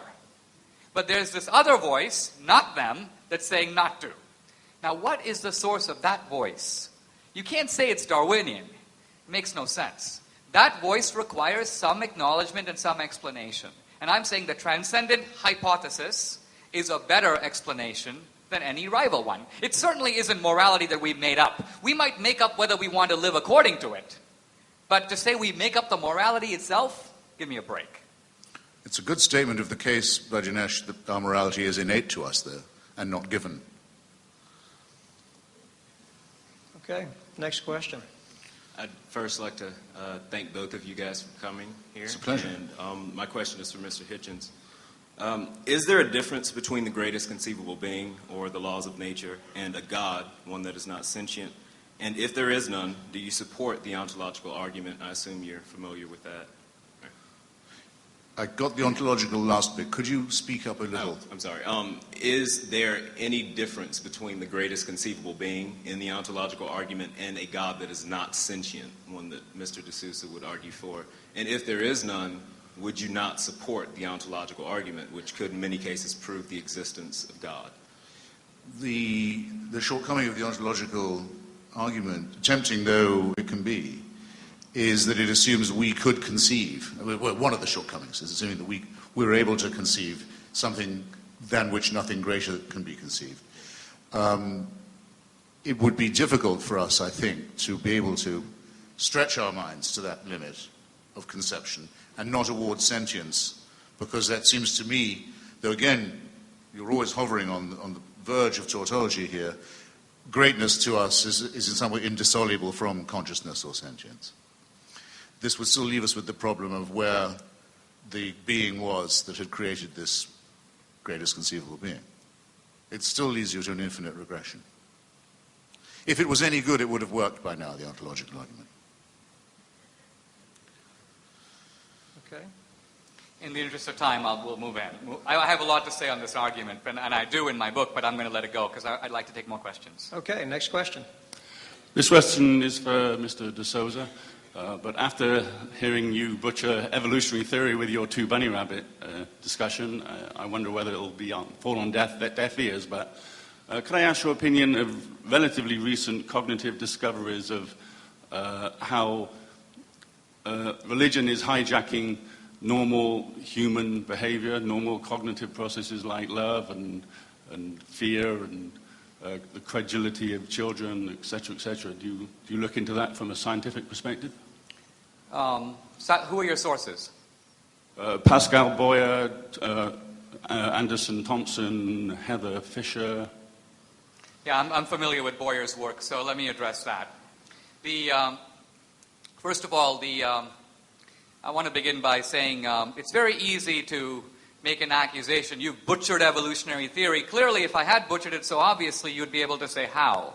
But all you could do is make the allegation and then skate on as if the allegation sustains itself. So I'll stick with the rabbits and move on to Pascal Boyer. You have grossly misstated Pascal Boyer's work in saying that it somehow demonstrates. I don't think he would say it demonstrates anything. It's ultimately an effort to look at the evolutionary roots of religion. And what this body of scholarship does is it argues that religion is hardwired to some degree in the human brain. Now, by the way, I want to point to an aspect of this research that you should be aware of, because this is research that actually shows correlations and proves absolutely nothing. It's a little bit... In fact, the research, in a sense, was available 100 years ago. Everybody knows that if you give someone a heavy blow to their head, they lose consciousness. And so the argument is that the brain must cause consciousness, because without a brain, no consciousness. Similarly, if you find a guy who prays, you can, through magnetic resonance imaging, look and see which parts of the brain light up, and you can jump to the conclusion, hey, that's the religious center in the brain that is causing the religious experience. I want to point out that logically there are non sequiturs buried in all this. After all, if I see a bright light and something lights up in my brain, it doesn't mean that my brain reaction is causing the light.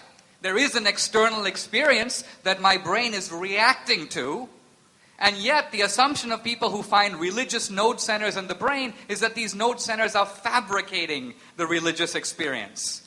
So I think what's going on here is far from science demonstrating atheism. Atheism is trying to hijack itself as a premise of science. It's ultimately presuming clearly there's no external experience, so if I can find the part of the brain that lights up spiritually, I have proven that religion is an illusion and there's no external experience there whatsoever. Now, first of all, the Declaration of Independence speaks of what it calls a decent respect of the opinions of mankind. 99% of all Homo sapiens on this planet from the beginning of time have had not only the belief in God, but in many cases the experience of God. They feel an experience of God in their lives. This is all empirical data. It's experience. Can this all be written off as illusion? Oh yeah, but I know 10 guys who claim to have seen UFOs. Yeah, but you show me 5 billion guys who have seen UFOs and I'll be searching for them myself. In other words, once you accumulate enough observational data, you've got to take the experience seriously. So I think the question, in a sense, reveals precisely the kind of arrogance that tends to write off religious experience, pretend that science has proven things that it has far from proven, and invoke authorities who would be embarrassed to be invoked in this context. Can I just say very quickly, I think you ought to be suspicious of your own argument here, Dinesh. The quantity theory has huge dangers to it. For one thing, we don't know that many people who attended services made worshipping noises and so forth, they were doing so voluntarily. We've no means of establishing that. We do know what would have happened to them if they hadn't made these professions of faith, and we know what did happen to many who tried to ask even the most elementary questions about it. In societies like our own, which are not subject to direct religious coercion, the figure for people who have some kind of belief is much more like 85 than 99%. A good number of people, not all of them stupid, are born, if you like, without the ability to place themselves in a faith position. They just can't do it. I know, because I'm one of them. It may be a deformity, a cognitive one, for all I know. I don't think that it is. But if we're going to argue that nature makes a lot of people feel religious, which I certainly don't doubt, I think the majority of people have most of the time been at least somewhat religious, then you must concede also that there's a large minority of people for whom that is not so. Okay. And I do. Thank you. Next question. My question is to Mr. Hitchens. We have a theist and an atheist before us, but could it not also be stated that we are all agnostic with leanings towards or against God? Well, Thomas Huxley, who was Darwin's great champion, is a man I respect in many ways, and his famous debate with Bishop Wilberforce is an imperishable document at the Museum of Natural History in Oxford. But I often feel I can't thank him for inventing the word agnostic, which he did. I think the word, I hope this is interesting to you, it's a product really of Darwin's own wish that his theory not be harmful to Christianity. He hoped very much when he first evolved it that the origin of species and the theory of natural selection was going to be compatible with faith.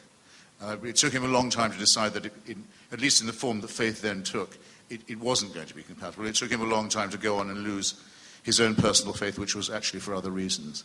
But the word comes to us from this attempt at a compromise. I myself, perhaps temperamentally, am more in favor of making a pretty strict choice and not avoiding or temporizing these things.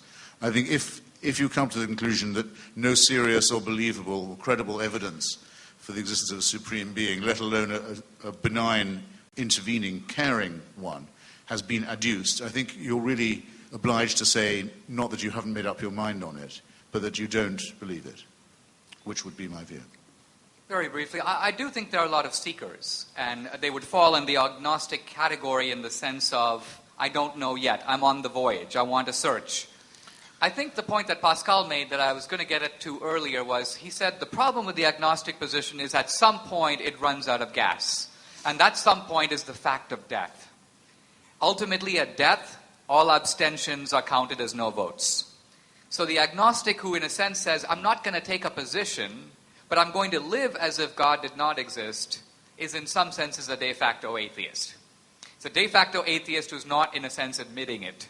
And in this sense, I think I would agree with Christopher Hitchens, this is a rather alarming moment in the debate, a point of agreement. But the point in some sense is agnosticism, if taken as an enduring philosophical position, it's a little bit of a dodge. On some issues, it's like voting. I won't vote and I'll pretend like I have not favored either side. Not true. If you don't vote, your no vote does affect the outcome in that, had you voted, it would have tilted the balance this way or that. So a no vote does count, it just counts in a different way. Good. Okay. Next question. Well, first of all, thank you both for coming. Oh, please. You both very great. And Mr. Hitchens, I respect you a lot, so the question is for you. One of the main complaints against atheism from some modern apologists and some people is that atheism is hopeless. As an atheist, where can you gain hope? Not freedom, but hope. And how can you grant that to other atheists and potential atheists within this audience? Well, it's the presumption that underlies that question, which I'm sometimes faced with in other ways, is that if you thought there was going to be a celestial dictator, that would give you something to hope for. I fail to see why that's the case. As I've given you my reasons, I think that would be a very bleak situation indeed. Just as, well, let me back up for just a tiny second. I wouldn't say that atheism was a morally superior position, I wouldn't say it was a morally inferior one, certainly. But there's a tiny edge that it might possess, and it's this. We can't be accused of wishful thinking at all. We will accept conclusions that may be unwelcome to us. We don't say, well, I won't believe this because if I did, it would mean I'd have to be a pessimist. I mean, that would be absurd. It would be counter-intellectual. I'm not particularly delighted at the thought of my own biological annihilation, of my returning to atoms. It doesn't delight me. My conclusion is it's the overwhelmingly probable thing, that the likelihood that I'll be reassembled and we'll have this discussion again in some theme park is vanishingly small. And if you want to reintroduce the question of hope, no, I don't like the idea that at a certain point I'll be tapped on the shoulder and told, you have to leave the party now, and you can't come back. And not only that, it's going to go on without you. I don't particularly like that thought, but I think it will happen. On the other hand, if you replace it with the thought, the party's going to go on forever, and Daddy will be watching you at it all the time, and you can never leave, if you find hope in that, I wish you joy of it. I think, just very briefly, I think to accept unwelcome news makes sense if it is true, but doesn't by itself give one moral credit. Because you could be accepting the unwelcome news, not because it's true, but for all kinds of other reasons. You could be a masochist. You might, as Christopher himself insinuated, not want it to be true. Because if it is true, all kinds of consequences might follow. In other words, I have a chance of going to heaven, but I might end up in hell. I would rather believe there is no heaven and hell, so I can live my life exactly as I want. I don't have to follow all these commandments and codes and so on, and I can, in a sense, abolish moral accountability. I can get rid of moral judgment if I don't have a judge. This is wishful thinking of a different sort. It's wishful thinking that we will not be held accountable for our actions. So, there are two kinds of wishful thinking involved. The wishful thinking that says, I wish I'd make it to heaven, and the wishful thinking that says, I hope there isn't any heaven because I'm having too much fun down here. Okay, which side are we on? Who's next? Your question. All right, my question is for both. The atheist looks at the universe and says, look. Step up to the mic. The atheist looks at the universe and says, look, that proves there is no God. The Christian looks at the universe and says, look, that proves there is a God. Isn't the true question, do you believe? Well, that certainly isn't the atheist position. The atheist says that the universe is explicable without any supernatural assumptions. The universe gives you no reason to think, nor does anything else in nature give you any reason to think there's a supernatural dimension. It doesn't prove the non-existence of God because that can't be proven. The Christian position... But the proof that there is something that's been attempted by some extremely intelligent people, not exempting my friend and comrade, but there's no satisfactory proof has ever been or ever will be found. It's evidence proof in any case. It's a matter of faith. In a Newtonian universe where space and time extend indefinitely, infinitely, it's a little difficult to see how the universe could have had a beginning or how a God could have created it. However, with the important discovery in the last century that the universe has a beginning, we have the following argument. It's not a proof, it's an argument. And it appeals to human experience. In our human experience, everything that has a beginning has a cause. That's proposition number one. Proposition number two, a statement of fact. The universe has a beginning. Conclusion number three, the universe has a cause. 4, the cause could be natural or supernatural. 5, we rule out the natural cause since the universe includes all of nature, and we presume that nature doesn't cause itself or bring itself into existence. Therefore, there is a supernatural cause. That cause we call God. If you believe that, you believe anything. Sorry, what are you signaling? 5 minutes. Oh, fine. Okay. In your opinion, is a basis for any importance, any speciality whether we call it rights or dignity, what makes any member of this species, you or I or anyone, special in a species that you say is a physical and biological accident and will inevitably be destroyed by the stars? This is a very familiar false antithesis, and it's based on an unexamined presumption, which is that it's best put, I think, by Dostoevsky in The Brothers Karamazov. But without God, anything goes, right? That you're awarded permission to do as you like. Nothing really matters. The lives and rights of others are unimportant without God. But wouldn't it be, I won't say more true, but at least as true to say that with God, all atrocities and indifferences are also thinkable, sometimes mandated. Some religions order you to enslave people. The Old Testament repeatedly orders you to do it. They order you to mutilate the genitals of children. They order you to be terrified of the menstrual blood of women. They order you to inflict rape and exile and dispossession and torture on other people. You don't have to look far if you open your newspaper and go around the world, just do a quick tour d'horizon and see the ways in which the parties of God enjoin people to behave. In other words, I absolutely reject the grammar of your question, and I also very much resent, as I've told you before, gave you fair warning on this point, very much resent the smug religious assumption that anyone who can mention God has a moral edge on me. Not so. Go back and try again. Christopher... No follow-up question. Very briefly, I don't think he meant it in an accusatory way. I think he was asking it perhaps with an example. We're always told, care about the earth. Look after the planet. Because future generations are going to inhabit it. Now, in some sense, and in the Darwinian sense, you could say, well, why should I care about future generations? What have they ever done for me? Why should I? I can care about my children, but I think the Earth's going to be around for them.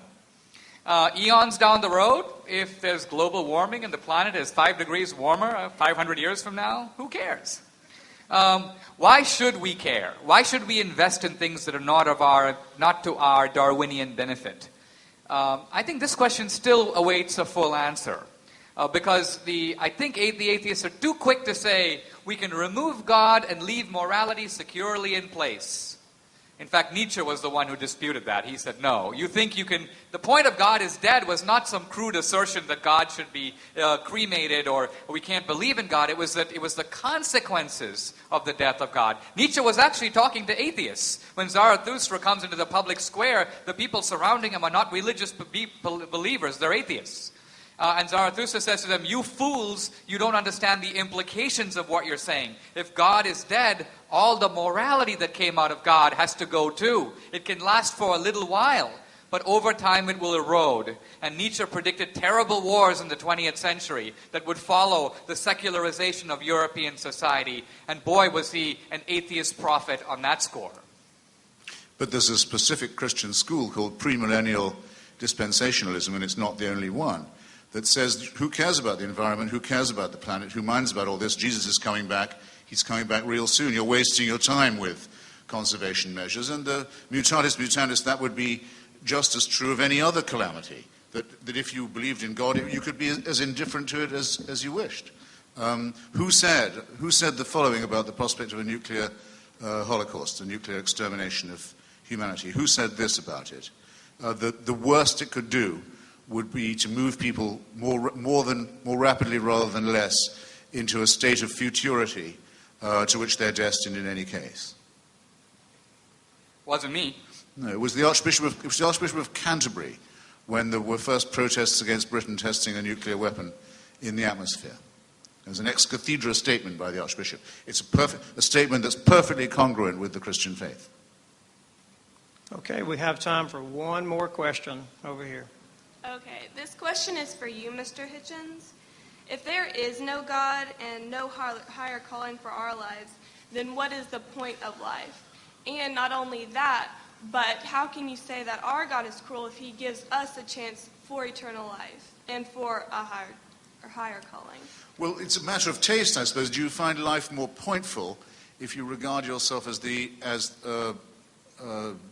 a counter in a capricious game where you might be a stillborn baby, you might be a baby with AIDS in Africa, you might be a baby who died in childbirth or killed its mother, or you might live long enough to be raped and cudgeled, or you might become a Queen Cleopatra. Any of these things might happen, but it was all according to a divine plan that you couldn't find out anything about. You just had to pray and hope to be lucky. Why is that pointful? Why does that make your life? Why does a faith like that make your life more meaningful? It seems to me to have the very severe risk of making it much less so. I'd like to highlight two brief points. One of them is we've heard a lot about how cruel God is. And it may be that in some religious interpretations, some of the Islamic ones, for example, God is presented, although admittedly as merciful at the same time, as being a pretty harsh character. Sometimes even the Old Testament God can be portrayed that way. I do think that none of this applies to Jesus. It would be ridiculous to refer to Jesus as cruel in anything he said or did. And moreover, if you look at the essence of Christianity, which is that no matter how bad you've been, no matter what you do, even if you are Charles Manson, ultimately, all that is required of you is to say yes to a sacrifice already committed. In other words, no cruelty, no recriminations. We're not going to cut your arms off or your legs off.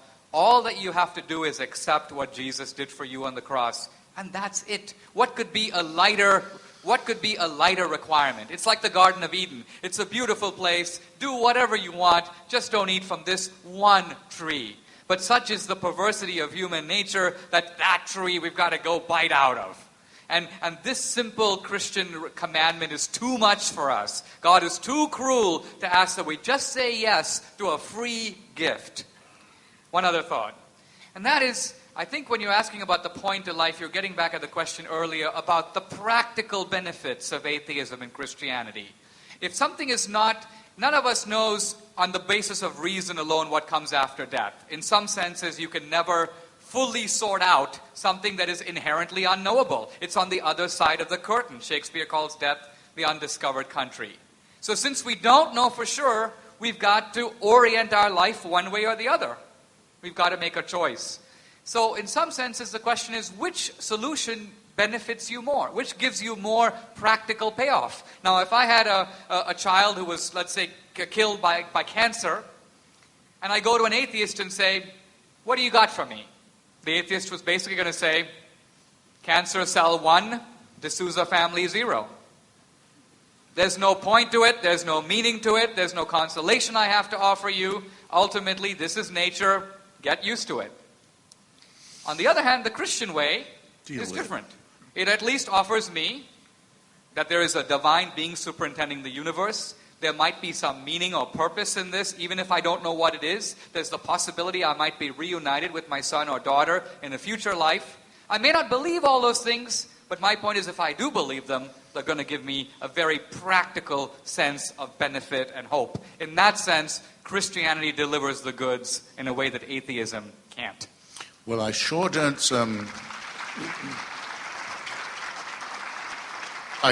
see myself visiting the family of someone who's just lost a child and telling them that God wants it that way and then thinking I'm morally superior for doing that. I sure won't do that. You're quite right. And you're wrong about Jesus of Nazareth, Dinesh, it seems to me. There is no hell in the Old Testament. Strange but true. At least not in any of the canonical books. God may order a lot of genocide and enslavement and torture and rape and dispossession, but once all these people have been destroyed and had their lives and their civilizations obliterated and the earth has covered them, that's it. There's no punishment of the dead. For infinite torture, for torture that goes on forever, you have to go to the Nazarene, who says that those who don't accept his gentle and meek and mild preachments can depart into everlasting fire. Again, something in me resists being spoken to in that tone of voice. If we get this lady's question, we'll have answered everybody's. Sure. That would be wonderful. It hardly ever happens. Come on. I really don't have a question. I just kind of have a statement. I just answer what you had asked earlier. I do believe that something that a Christian can do that a non-Christian atheist cannot do is to lead someone to Christ or to an eternal heaven, to salvation, to something beautiful, whereas an atheist or someone who's a non-believer can lead someone to hell and condemn them. Okay. That's all. That's all. Thank you.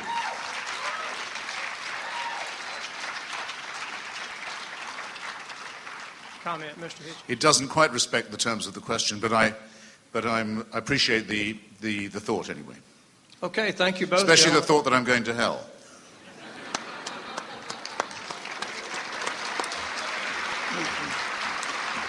A moral statement if ever I've heard one.